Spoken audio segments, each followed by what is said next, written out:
I spot it the moment I step into the reception hall. Something is wrong. The chandelier lights spill across the pristine white tablecloths like liquid diamonds, illuminating the rose arrangements I selected myself. Pale pink blooms nestled against sprays of baby's breath, exactly as I'd specified. The crystal glassware catches the light, throwing rainbow prisms across the walls. Everything looks perfect. Everything I planned for Sophia's wedding day stands exactly as I envisioned. Everything except the family table. My stride falters mid-step, the sound of my heels against marble suddenly loud in my ears.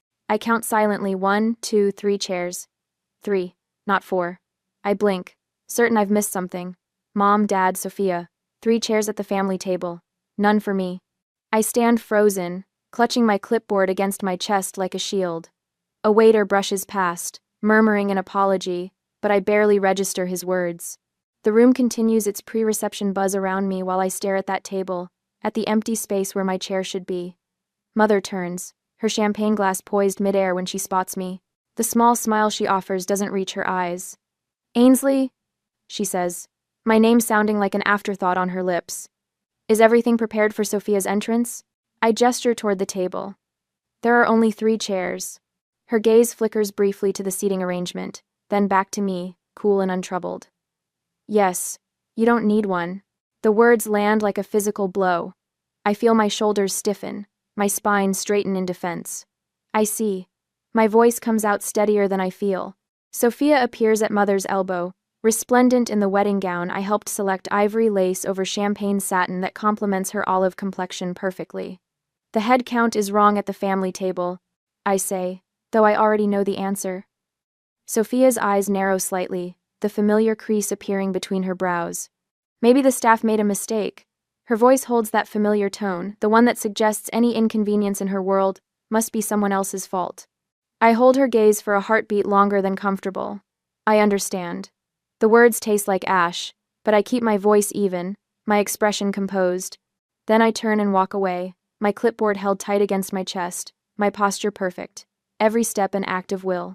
I find a quiet corner near the service entrance and flip through the pages on my clipboard, though I've memorized every detail of this day.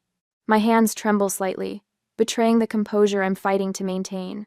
Just last night, I'd been in this very hall until 3 in the morning, supervising the placement of each centerpiece, approving the lighting setup, ensuring everything was flawless for Sophia's big day.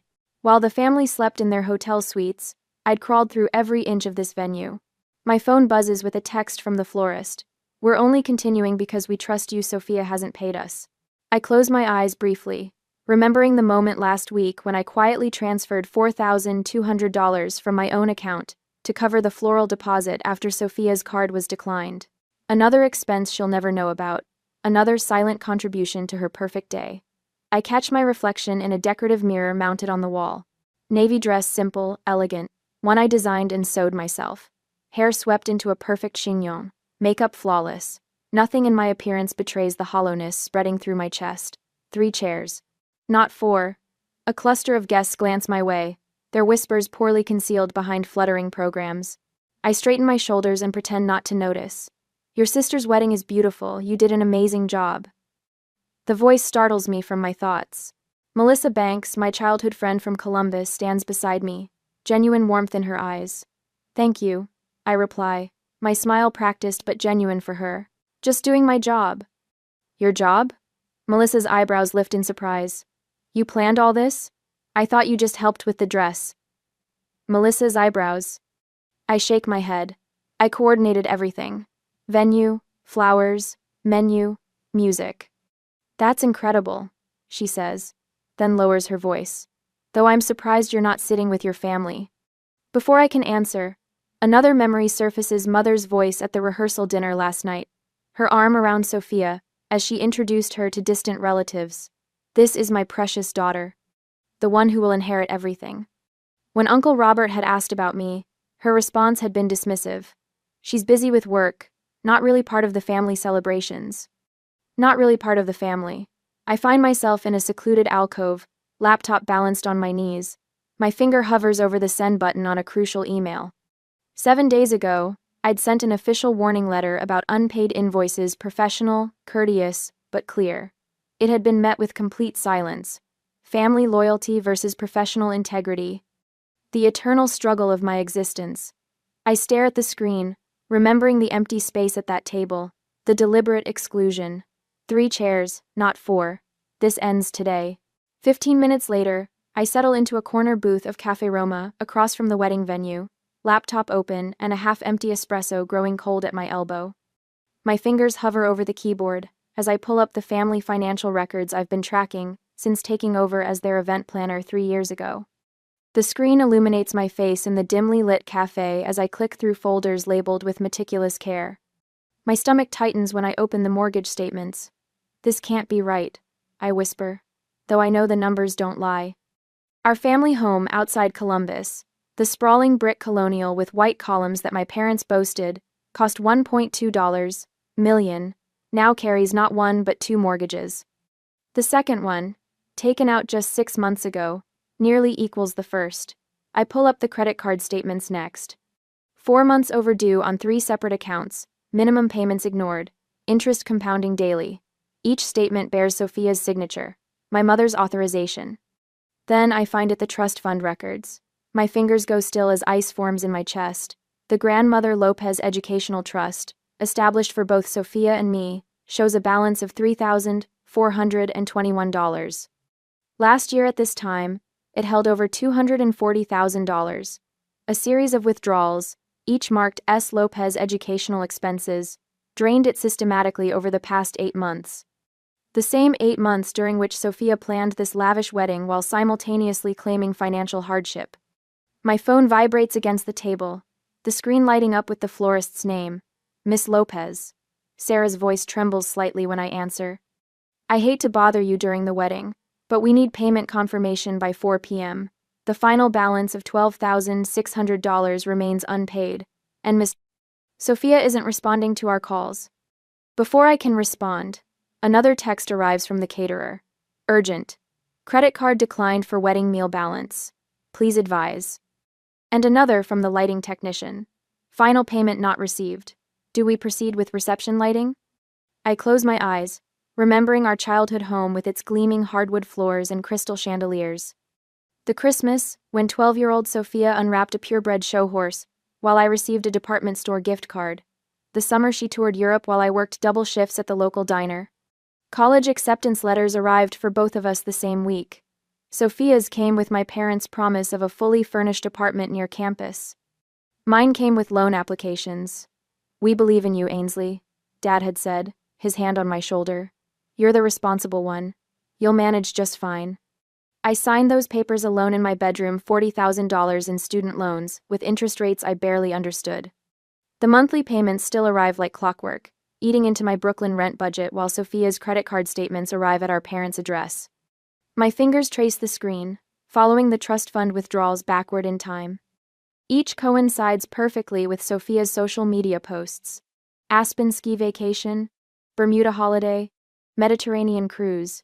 Educational expenses indeed. A forgotten memory surfaces. Last Thanksgiving dinner. Mother raising her glass. To Sophia's new position at the gallery. No mention of my company's expansion to international clients. No acknowledgement of the award I'd received the previous month. My phone buzzes with a text from Marco, the hotel manager I've worked with for years. Is everything all right? We noticed you weren't seated with family. Before I can reply, a message arrives from Janine, the photographer who's captured every major event I've planned for the past 5 years. I've worked with you for years. What do you need? Just say the word.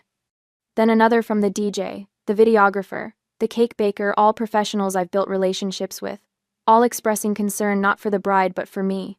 3 days ago floods back into my memory with perfect clarity. I'd arrived early at the venue, organizing place cards, when I overheard Mother on her phone in the adjacent room. Prepare 3 seats only. She'd instructed someone. Ainsley doesn't count as family. She's just the help. The words had pierced me, but I'd pushed the pain aside, focusing instead on ensuring Sophia's centerpieces arrived on time. Now I open Instagram, where Sophia's latest post glows on the screen. So blessed to have the perfect family supporting my perfect day. I've planned every detail myself. Attached is a photo of my carefully crafted seating arrangement, with my handwriting visible on the table cards. I close my eyes, weighing family loyalty against self-respect. The empty chair at the family table. The drained trust fund. The years of dismissal disguised as praise for my independence. Mother's words echo. Ainsley doesn't count as family. With steady hands, I sign the digital document I'd prepared 7 days ago. A formal notification of service withdrawal due to non-payment, effective immediately. My company logo sits at the top, professional and impersonal. Family respects family, I whisper to the empty cafe. This isn't respect. I press send, then systematically forward copies to every vendor still awaiting payment. With each click, the weight of obligation lifts from my shoulders, replaced by something unfamiliar, the lightness of choosing myself for the very first time. My phone begins to light up with responses. I silence it, close my laptop, and finally take a sip of my cold espresso. It tastes like freedom. 10 minutes later, back at the venue, I spotted Sophia first. Her veil catches the light as she weaves between tables, desperation radiating from her perfect posture. Her eyes lock on mine across the reception hall, and for a heartbeat, I see genuine fear flicker across her face. Ainsley! Her voice carries a tremor I've never heard before. What's happening? The bar just closed and the hotel manager is asking about payment. Fix this. I close my laptop with a soft click. 7 days. I gave them 7 days to address the unpaid invoices. 7 days of silence. I've withdrawn my company's master account guarantee, I say, my voice steady. The hotel requires immediate payment now. Sophia's face crumples. Not with gratitude for the thousands I've already covered, but with entitled outrage. What are you talking about? You can't just... I can. I did. The words come easily, surprising me with their strength. Every vendor received notice of service suspension 10 minutes ago. Behind her, the reception dissolves into confusion. The string quartet packs their instruments mid-song. Waiters remove half-filled champagne glasses. At the center of it all stands my mother, credit card extended toward an apologetic hotel manager, her expression transitioning from bewilderment to fury as her card is declined. My father hovers nearby, attempting another card, then another. His shoulders slump with each shake of the manager's head. For the first time in my life, I see him look small. The photographer Renee, who I've worked with for years, catches my eye from across the room. She gives me a subtle nod before turning her camera toward the family's panic, documenting the unraveling of their perfect facade. I stand, straightening my navy dress. The clipboard I've clutched all day transforms from a symbol of service into something more powerful, a shield, a weapon, a declaration of independence. Each step I take toward the center of the room feels momentous, as if I'm crossing not just a reception hall but a threshold in my life. The hotel manager spots me and immediately straightens his tie. Miss Lopez, thank you for coming over. I have the contracts right here as you requested. Beside him, my mother's eyes narrow to dangerous slits. What is she talking about? We hired her company. She works for us. Actually, the manager says, his tone professionally polite but cool toward her.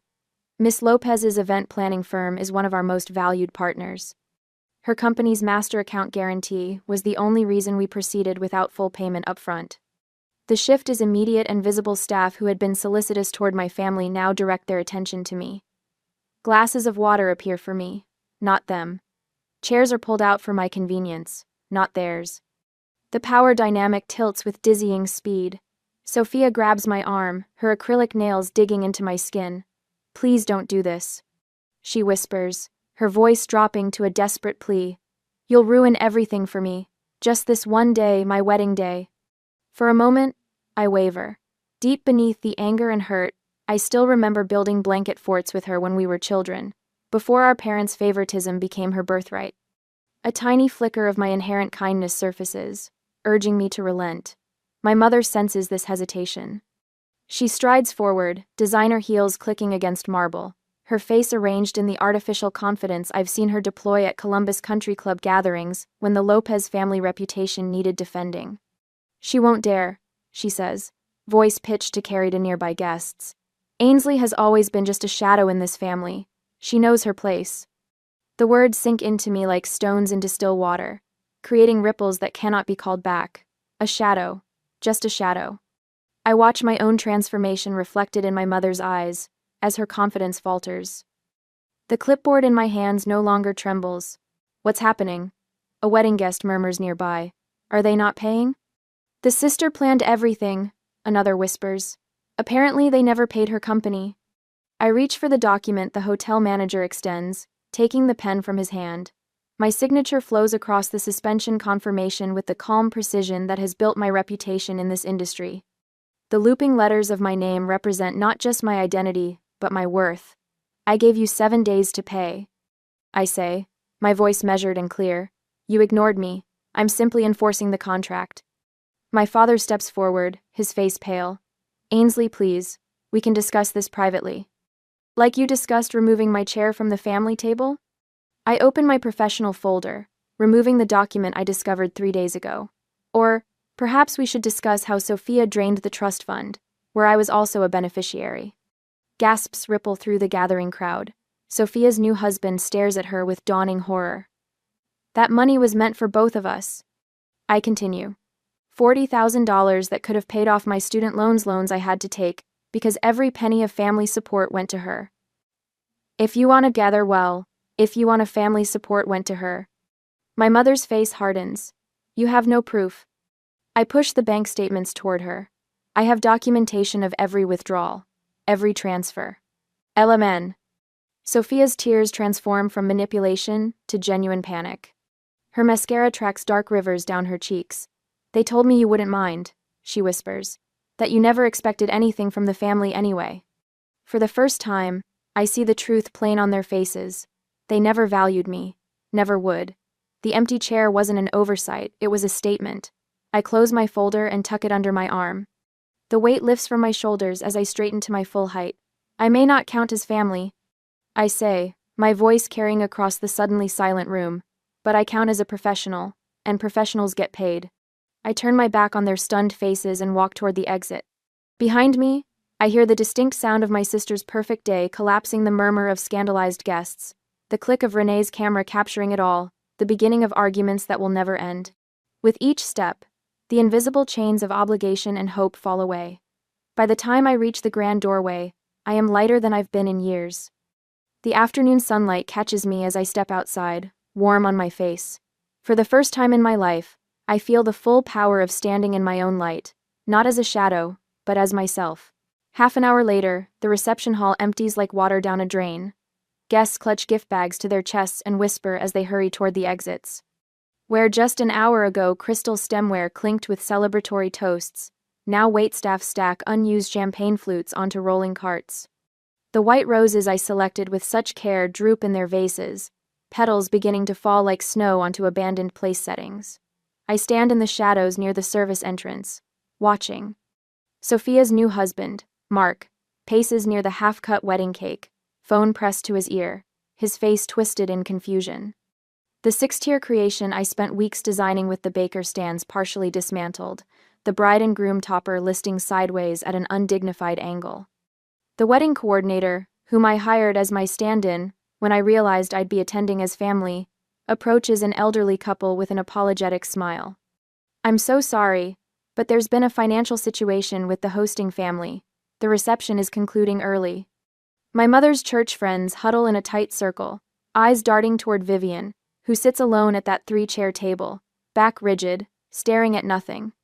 Some small, wounded part of me wants to feel victorious. Instead, I just feel hollow. Later that evening, I kicked off my heels in my apartment, still wearing the navy dress I sewed myself. The contrast between this modest space and the opulent Columbus Country Club strikes me anew. My fingers trace the worn arm of my second-hand sofa, a far cry from the antique Louis XIV furniture.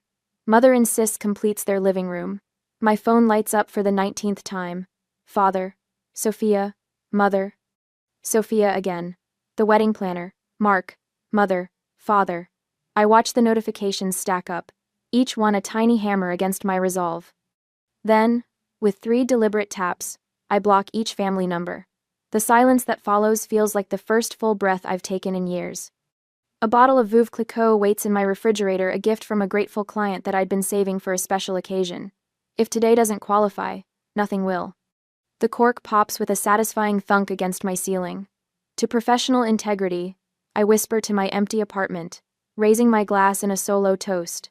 My laptop screen glows in the dimness. I open my banking app and wince at the balance. Then I start making calls. Carolyn? It's Ainsley Lopez. Yes. About today's wedding. I know, and I'm so sorry you were caught in the middle. I take a breath. I'll cover your outstanding balance personally. This isn't your fault. I repeat this conversation with the small florist who stayed open late, arranging boutonnieres, the family-owned bakery that created the towering cake, and the string quartet whose music was cut short. By the time I finish, my credit card carries an additional $14,000 in charges. We always knew we could trust you, Miss Lopez, the florist says, relief evident in her voice. That's why we continued despite the payment issues. Professional integrity matters more than family ties sometimes, I reply, surprised by the steadiness in my voice. My laptop chimes with new email notifications. The subject lines tell their own story. Notice of default. Second mortgage payment. Lopez family residence. Columbus Business Journal. Local family faces multiple lawsuits. A quick glance at social media shows Sophia has changed her relationship status to, it's complicated. Below it, a hastily written post. Anyone need a slightly used wedding dress? DM for details. Another email from the church secretary confirms mother's resignation from the parish board due to personal circumstances. Father's email sits unopened in my inbox. Subject: urgent financial advice needed. I delete it without reading. I open my contacts and methodically delete my emergency contact information. The field sits empty, cursor blinking in the void. After a moment's hesitation, I type the name of my therapist instead. My finger hovers over a folder of family photos on my phone. Delete them? The childhood memories, holiday gatherings, even the painful ones, they chart the path that brought me here. Instead of erasing them, I create a new album labeled What I Overcame and move them there. In my journal, I write a single line. The empty chair wasn't a rejection, it was direction. I curl up on my window seat, watching the city's lights flicker against the night sky. Tomorrow will bring consequences I can't predict. There will be anger, perhaps legal threats, certainly emotional manipulation, but tonight, for the first time since I can remember, the knot in my stomach has loosened. The weight on my shoulders has lifted. My apartment feels not small, but sufficient. Not lonely, but peaceful. Sometimes the most powerful seat at the table is the one you walk away from. 2 days after the wedding catastrophe, the news article appeared on my tablet during breakfast. Lopez family home enters foreclosure. I stare at the Columbus Dispatch headline. The words stark against the white background. My coffee cools beside my untouched bagel as I scroll through the article detailing my family's financial collapse. An email notification slides in from Mrs. Peterson, my mother's bridge partner for 15 years. Is it true about your parents moving to an apartment? Everyone at the club is talking. No. I swipe it away, only to find a LinkedIn update below it. Sophia Lopez is now seeking new opportunities in event coordination. The irony doesn't escape me, she's trying to enter my field after claiming credit for my work at her wedding. My phone buzzes with a bank notification. Lopez Family Trust. Legal proceedings initiated. The trust fund Sophia drained the one where my name existed on paper but never in practice. I place my devices face down on the table and finish my coffee. The liquid is cold now, bitter on my tongue. I don't flinch. I don't smile. I simply rinse my cup and place it in the dishwasher. My movements precise and controlled, just as they've always been. 3 weeks later, she appears without warning.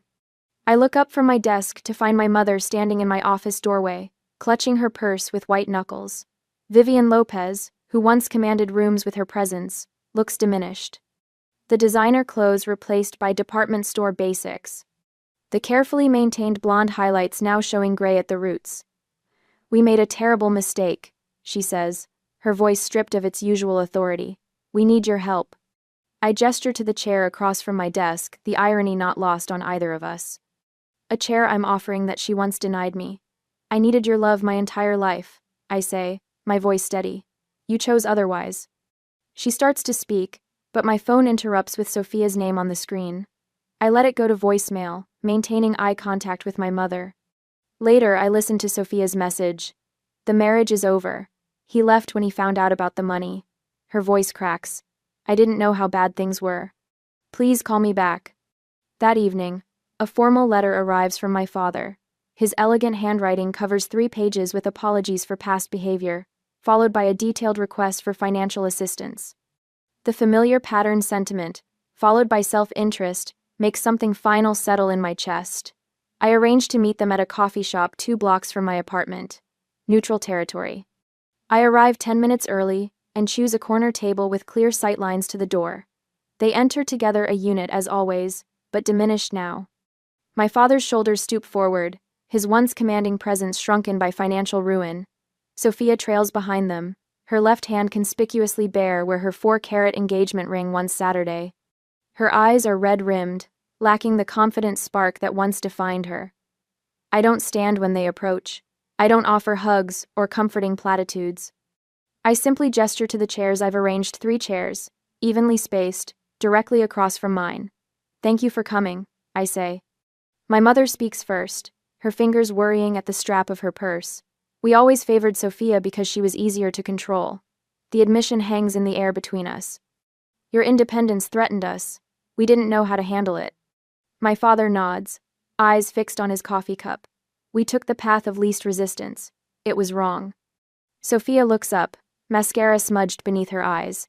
They told me you owed us because you were the less lovable child. Her voice breaks. I believed them. The words should hurt. Perhaps once they would have. Now they simply confirm what I already know. We need help getting back on our feet, my father says, pulling documents from his briefcase. Just until we sort things out. The bank has given us 30 days to vacate. We thought perhaps your apartment. I raise my hand, stopping him mid-sentence.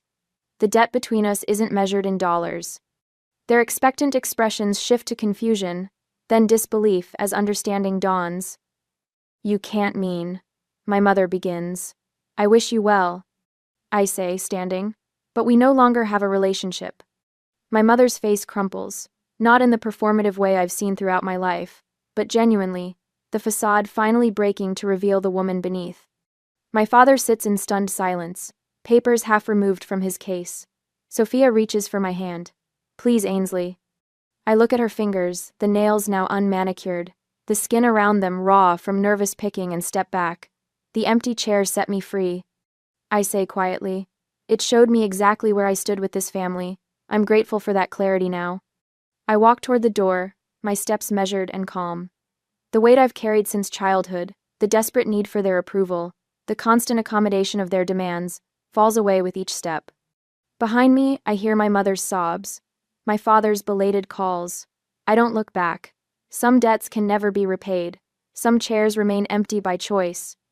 Outside, autumn sunlight warms my face. I breathe deeply, filling my lungs with crisp October air. For the first time in 33 years, I am fully, completely free. A year later, I traced my finger along the wrought iron railing of the Tuscan villa terrace, the warmth of the setting sun kissing my skin. Below me unfolds the wedding of international pop star Marissa Lawson, every detail executed with precision that would make my former self proud. The string quartet plays softly as guests in evening wear move like colorful brushstrokes across the stone courtyard. My assistant Jenna appears at my elbow, tablet in hand. Everything's proceeding perfectly, she says, then hesitates. Your mother called the office again. 4th time this month. I take a sip of Prosecco, the bubbles dancing across my tongue. The same answer as always. Jenna nods and slips away. I watch her coordinate with the photography team, her confidence a reflection of what I've built, a company that thrived after I walked away from family obligations to honor professional ones. The laptop on the table chimes, reminding me of my weekly therapy session. Dr. Freeman's face appears on screen, her silver-framed glasses catching the Italian sunset. Magnificent view, she notes. How are you feeling today? I consider this as a server delivers fresh-cut roses to the bridal suite below. I don't regret walking away. I regret waiting so long to do it. Not even. To have a team set example. And the nightmares about the wedding? Still occurring? Not in months. I turn the laptop to show her the vista. I've replaced those images with better ones. Later that evening, I return to my rented apartment overlooking the Arno River. The walls display photographs not of blood relatives, but of chosen family. My business partner Thomas, laughing during our company's 5th anniversary. The vendors who stood by me when everything fell apart. My therapy group during our retreat to Vermont. My phone chimes with a text from Robert, inviting me to dinner tomorrow with friends who've become more family than my actual relatives ever were. I respond with an immediate yes. Back in Columbus, according to mutual friends, reality has transformed my family's carefully crafted image. Mother works the perfume counter at Macy's, her designer clothes replaced with a department store uniform. Sophia's divorce finalized 3 months after her husband discovered the truth about their finances. She lives in a studio apartment remarkably similar to the one she mocked me for renting during college. The irony isn't lost on me. My parents now occupy a modest 2-bedroom rental in a complex they once drove past with disdain. Those people should try harder, Mother had commented when I was 16. Now she is those people. The following afternoon, I interview Jessica Winters, a young event planner whose resume mirrors my own beginnings, working her way through college while planning events for free to build a portfolio. My parents think this career is beneath me, she admits, voice breaking slightly. They wanted a doctor or lawyer. I wanted a doctor or lawyer. I lean forward. Family doesn't always see your worth. That doesn't diminish it. Her eyes drift to the framed photograph on my wall, a single empty chair beneath a chandelier. What does that represent? She asks. It reminds me that sometimes not having a seat leads you to building your own table. I watch understanding dawn in her eyes. That chair was at my sister's wedding. Finding it empty was the best thing that ever happened to me. The tears that fill her eyes aren't sad ones. They're recognition. Back on the terrace that evening, I raise a silent toast to the stars appearing above Tuscany. Last month, I established the Empty Chair Foundation, providing scholarships for event planning students without family support. Yesterday, I accepted an invitation to give a TED Talk about maintaining professional integrity within personal relationships. This morning, I answered a letter from a young woman in Nebraska. Your story helped me find my own strength. My handwritten reply was simple. Your chair at life's table is always guaranteed. The stars reflect in my wine glass as night embraces the Italian countryside. In the glass, I see both the woman I am now and the shadow of who I once was, the daughter desperate for approval, the sister accepting scraps of affection, the professional whose family exploited her talents. I speak softly to the night sky. The empty seat at my sister's wedding wasn't a loss, it was the turning point that helped me find my rightful place in life. And for the first time in 33 years, that place feels exactly right.